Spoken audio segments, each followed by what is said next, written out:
नमस्कार, times of Swaraj में आप सबों का स्वागत है और मैं हूं संतोष सिंह। और आज हम बात बिहार की बर्बादी की कर रहे हैं। जी हां, बिहार की बर्बादी को अगर देखना है तो आप पहुंच जाइए अपने गांव के किसी स्कूल में।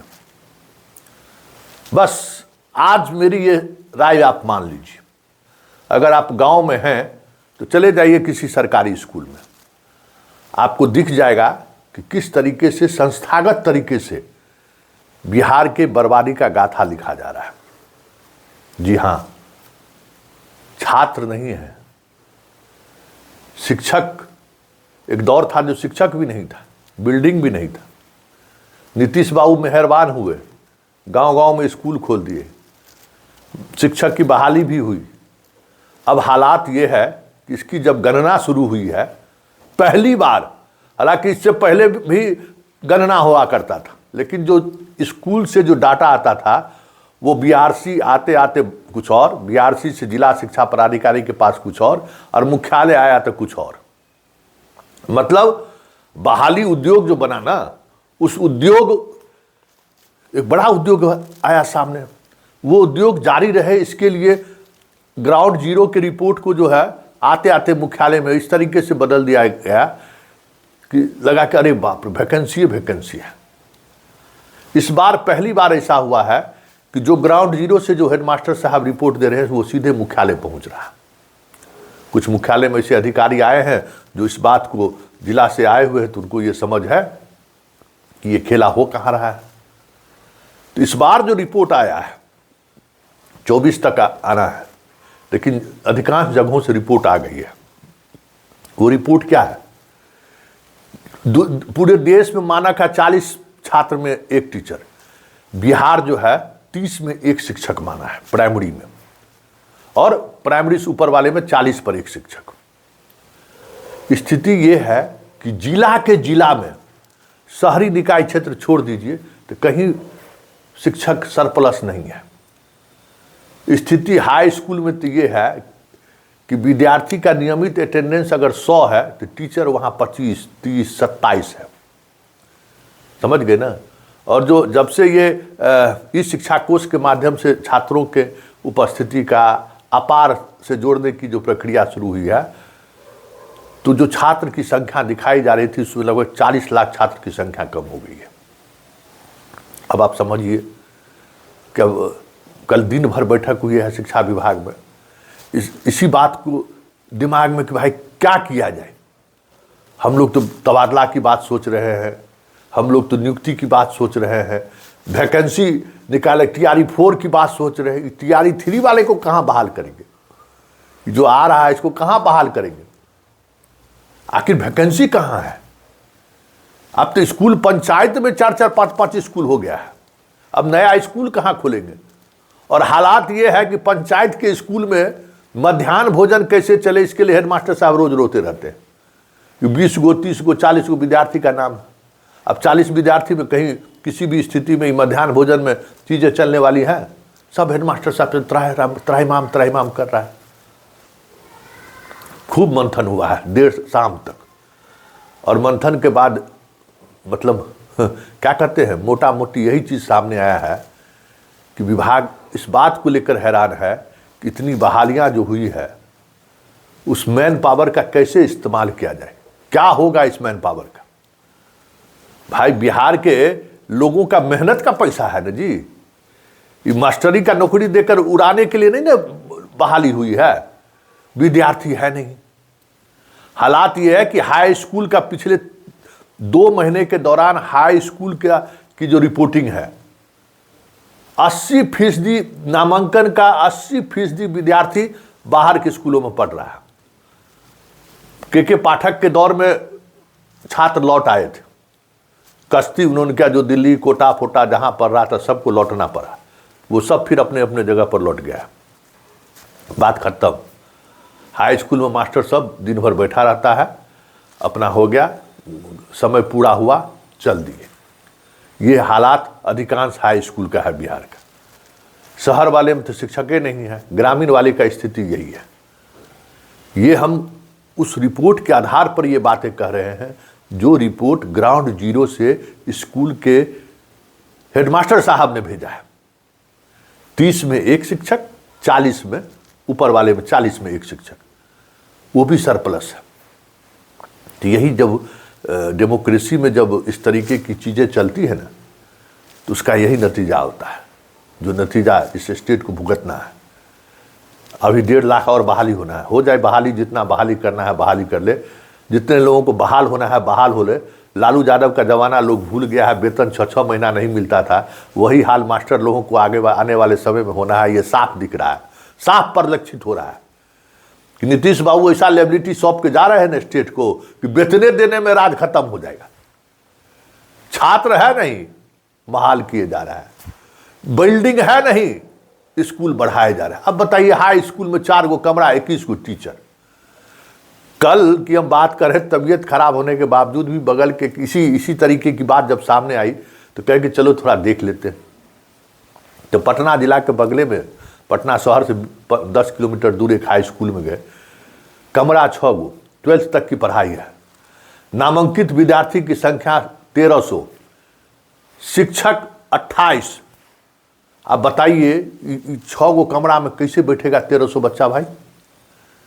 तो बात हुई तो पता चला कि किसी भी स्कूल में जितना अपग्रेड किया गया है, किसी भी स्कूल में जितना क्लास है उतना क्लासरूम नहीं है। मतलब मान लीजिए कि आप 9वां 10वां 11वां 12वां अगर 4 गो क्लास है तो वहाँ थोड़े, वहाँ 6ठा भी है, 7वां भी है, 8वां भी है, सब है उसी में घुसा दिया, सब उसी में। और ताज्जुब तो हमको लगा कि मिडिल स्कूल में टीचर कम है और हाई स्कूल में बैठा हुआ है, अगर कह दीजिए उसको कि जाकर वहाँ पढ़ा दीजिए तो कहेगा कि अच्छा हम उस काम के लिए आए हैं, हमारा काम है हाई स्कूल में पढ़ाना। ये स्थिति है। मतलब कहते हैं ना कि कभी कभी लोग निकलते हैं इस भेष में कि लोग पहचाने नहीं। तो कल हम भी कुछ उसी अंदाज में निकले थे। जिस स्कूल में गए कोई मुझे पहचाना नहीं, चर्चाएं जरूर मेरी हुई लेकिन कोई हमको पहचाना नहीं। और हम सब कुछ यही देखना चाहते थे कि ग्राउंड में आखिर जो बैठक में जो बातें सामने आ रही हैं, दोपहर तक बैठक में बहुत सारी चीज़ें छल कर आने शुरू हो गई थी ना। वाकई में जमीनी हकीकत यही है। तो जमीनी हकीकत यही है कि अधिकांश ग्रामीण इलाकों में छात्रों के अनुपात में शिक्षक की संख्या ज़्यादा है।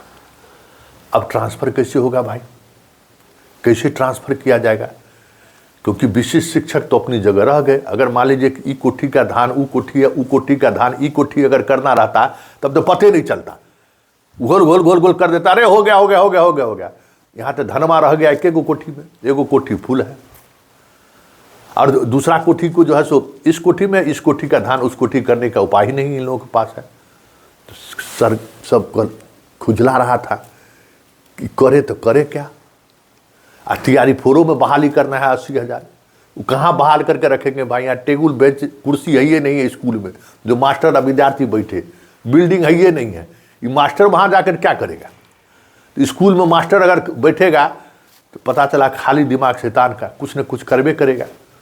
तो कभी गांव वाला स्कूल में चढ़ के पीटेगा, कभी मास्टर साहब मास्टरनी को लेकर भाग जाएगा, कभी शिक्षक छात्रे को लेकर भाग जाएगा। यही करेगा भाई ना। जब पढ़ाई लिखाई नहीं करना है, स्कूल में दिन काटना है 6 साढ़े 6 घंटा, तक क्या होगा? ये सारी बातें मैं नहीं कर रहा हूँ, इस स्कूल के उसके स्कूल के शिक्षक शिक्षिकाएँ हमें कह रहे थे। बताइए सर क्या मतलब है? खाली दिमाग शैतान का बैठे रहेंगे तो यही सब होगा ना। दिन भर क्या कर, सब लोग सब देखते हैं कि मोबाइल लेके अलग अलग कोना में बैठ के जो है ना, कोई अपना किसी से कुछ बतिया रहा है, कोई गेम खेल रहा है। बस टोटल के टोटल शिक्षक का हाल हम यही देखें कि मोबाइल पर सब गेम खेल रहा है अपने अपने तरीके से। तो ये स्थिति है। इसलिए बिहार के बर्बादी की गाथा को अगर बहुत करीब से देखना है तो चले जाइए बिहार के स्कूलों में, सब कुछ आपको क्रिस्टल की तरह साफ दिखाई दे देगा कि हो क्या रहा है बिहार के स्कूलों में। जो लोग बहाल हुए हैं वो क्या कर रहे हैं, जो पूर्व में बहाल थे वो क्या कर रहे हैं, और जो बहाली के लिए कसमकस लगाए हुए कि तैयारी 4, 5, 6 सब निकल जाए, हम बहाल हो जाए सरकार में।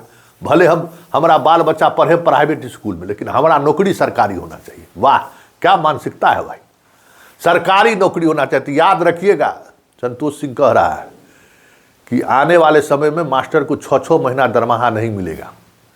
जो वित्तीय हालात है ना, हालात यही बता रहा है कि मास्टर को दरमाहा नहीं मिल रहा है। कई जगह तो हो गया ना, बीपीएससी वाले को भी तो हो गया, दरमाहा नहीं मिल रहा है, मध्याह्न भोजन 5वां महीना में प्रवेश कर गया। ये मान के चलिए किसी तरीके से वेतन उतन काट के जो है ना, जो वेतन काटने का ऊपर से कहता है कि वेतन मत काटिए, यहाँ जो काटता है वो पैसा पुराने की कोशिश है कि चलो वेतन में काट के जो है कुछ वेतन हो जाए। याद रखिएगा, एकदम उस क्राइसिस की तरफ बिहार बढ़ रहा है और कोई रोक नहीं सकता है। नीतीश बाबू जो लेबिलिटी छोड़ के जा रहे हैं ना, वो लेबिलिटी जो है, याद रखिएगा कि वो हाल होगा बिहार का जो सपने में भी आप लोग नहीं सोच रहे होंगे। जो निश्चिंत है ना, अरे सरकारी नौकरी हो गया, अब क्या है। एगो डीपीएस में पढ़ाती थी महिला शिक्षक, वो भी मिल गई, रो रही थी कि सर हम लोगों को लगा कि सरकारी नौकरी मिल जाएगा, आराम से नौकरी करेंगे। हम कहा अच्छा, मतलब वहाँ डीपीएस में इतना अच्छा सुविधा, छात्राओं को आप पढ़ाते थे, साइंस की टीचर थे, उसको छोड़कर आप आ गए पटना से 20 किलोमीटर दूर गांव में, और यहाँ आ गए कि हम लोग को कुछ आराम मिलेगा, वहाँ बहुत ड्यूटी होता है। ये मानसिकता है, और अब आराम हराम है। करें तो करें क्या, करें कि कुछ मौका मिलेगा तो फिर हम लौट जाएंगे रिजाइन देकर। तो इस तरीके से भी सोचने वाले लोग हैं कि आराम करने के लिए आए थे सरकारी मास्टर बनने के लिए, कि चलो कम से कम नौकरी, सरकारी नौकरी हो जाएगा ना तो आराम से ज़िंदगी जिएगा। तब तो पेंशनों नहीं है तो क्या ज़िंदगी आराम से जिएगा, कितना कमा लीजिएगा भाई। वेतन भी चपरासी से कम निर्धारित किया है सरकार, भी कम बड़ा कलाकारी थोड़े किया है। आपको कोनो शिक्षक और बीपीएससी से बहाल जरूर कर दिया है। आप लोग खुश हैं, हम कालो रंग, हम कहा तो बीपीएससी शिक्षक, अरे तोरीक, तो कलेक्टर आप बन गए क्या बन गए। वेतनमान चपरासी से भी कम आपका है, एगो सिपाही से भी वेतन कम आपका है, और कहिएगा आप बीपीएससी से बहाल हुए, तो उसी में खुश रहिए। इस मानसिकता को सरकार समझ गई है कि बीपीएससी का टैग लगा दिए हैं, सब खुश है, वेतनमा इसको सिपाही से भी कम देना है, मस्त रहिए। और सब देखते हैं मास्टर सब के ग्रुप में तो हमको जोड़े हुए हैं ना, कितना डीए बढ़ा, अष्टम वेतन आयोग में कितना बनने वाला है। बस इतना ही देखेगा, दिन भर व्हाट्सएप पर यही खेला करते रहता है कि कितना वेतन बढ़ेगा, कितना घटेगा, वेतनमा मिलेगा कि नहीं, इसको सोचो भाई। आने वाले समय में वेतन नहीं मिलेगा। कल के मीटिंग और कल के ग्राउंड जीरो पर देखने के बाद तो हमें यही लगा कि बहुत मुश्किल है ये चीज़। पॉलिटिकली जिस तरीके से चीज़ें चल रही हैं, बिहार को भगवान ही बचाए। खैर, अब हम बिंदु पर आते हैं कि जो अनुपात है, उस अनुपात में नई नियुक्ति की संभावना, अगर सरकार नई नियुक्ति करती है तो समझिए कि बिहार के राजस्व के साथ, मतलब जो रेवेन्यू आप जनरेट करते हैं उसके साथ सीधे सीधे गैंगरेप है। पूरी व्यवस्था चरमरा जाएगी। आपके पास सैलरी देने के लिए पैसा नहीं बचेगा, जरूरत नहीं है भाई। हर पंचायत में ऐसे ऐसे प्राइवेट स्कूल खुल चुके हैं जहां थोड़ा भी जिसका स्थिति ठीक है उसका बच्चा वहीं पढ़ रहा है। सरकार के स्कूल में सिर्फ मास्टरी की बहाली हुई है, मास्टर को वेतन मिल रहा है, रिजल्ट सिफर। ये बात आप नोट करके रख लीजिए। तो ये बिहार की बर्बादी का दास्तान है।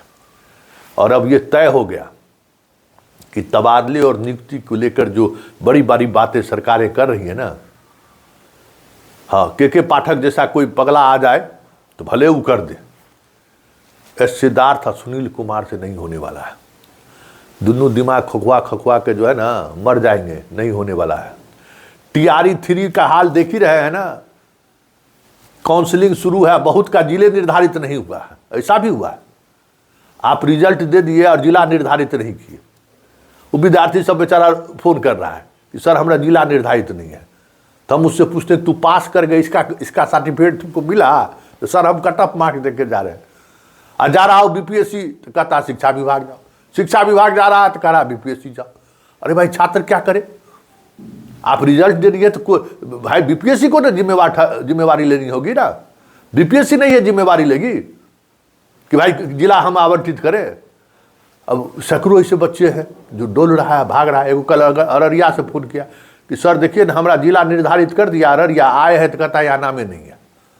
और जब स्थिति है भाई, तो जब सब कुछ हाफाजट की तरह चलेगा, कोई डाटा आपके पास नहीं है, तो फिर यही स्थिति हो, यही अराजकता वाली बात होगी ना। तो बिहार उसी अराजकता की तरफ बढ़ रहा है, जिस अराजकता की तरफ बिहार आज से 20 साल 30 साल पहले था, उसी अराजकता की तरफ बढ़ रहा है। इंतजार कीजिए, ये सारा सिस्टम ध्वस्त होता हुआ आपको अपने ही जीवन काल में दिख जाए तो कोई बड़ी बात नहीं होगी। क्योंकि पॉलिटिकल कंपल्सन में लिए गए फैसले, नीतीश कुमार ने हर गांव में स्कूल खोले, हर पंचायत में जो जिस तरीके से गांव गांव में स्कूल खोल दिए, विद्यार्थी आज नहीं है, बिल्डिंग नहीं है, शिक्षक पहुंचा दिए, ज़्यादा दिन थोड़ी चलेगा ये, ज़्यादा दिन नहीं चलेगा। अब तो गांव वाले शिक्षक भी अब 2-4-5 बरस में रिटायर हो जाएंगे, तो बहरे वाला ना शिक्षक रहेगा। पंचायतों से बाहर का शिक्षक रहेगा तो उनको तो लील डाउन कराइए देगा गांव वाला ना, कहेगा कि बच्चा पढ़ाने के लिए नहीं है तो चल हमारा खेत में पहरेदारी करना, तो बैठ के दरमाहा कैसे लेगा? ये चीज़ें तो चलेगी ना। मतलब बिहार के शिक्षा व्यवस्था में सुधार की जो एक उम्मीद जगी थी ना, कल की बैठक और कल के ग्राउंड जीरो पर जाने के बाद हमें ये समझ में आ गया कि आने वाले समय में यह प्रदेश एक बड़ा इकोनॉमिक क्राइसिस झेलने वाला है, राजस्व को लेकर एक बड़ा क्राइसिस झेलने वाला है। और उस दौर में जैसे प्रोफेसर साहब को बरसों बरस 12-12 14-14 महीना पर दरमाहा मिलता था ना, दीपावली छठ उठ में कुछ कुछ मिल जाता था, ठीक उसी तरीके से मास्टर साहब को साल में होली या दीपावली या छठ में कहीं वेतन मिल जाए तो समझिए आप खुश नसीब होंगे।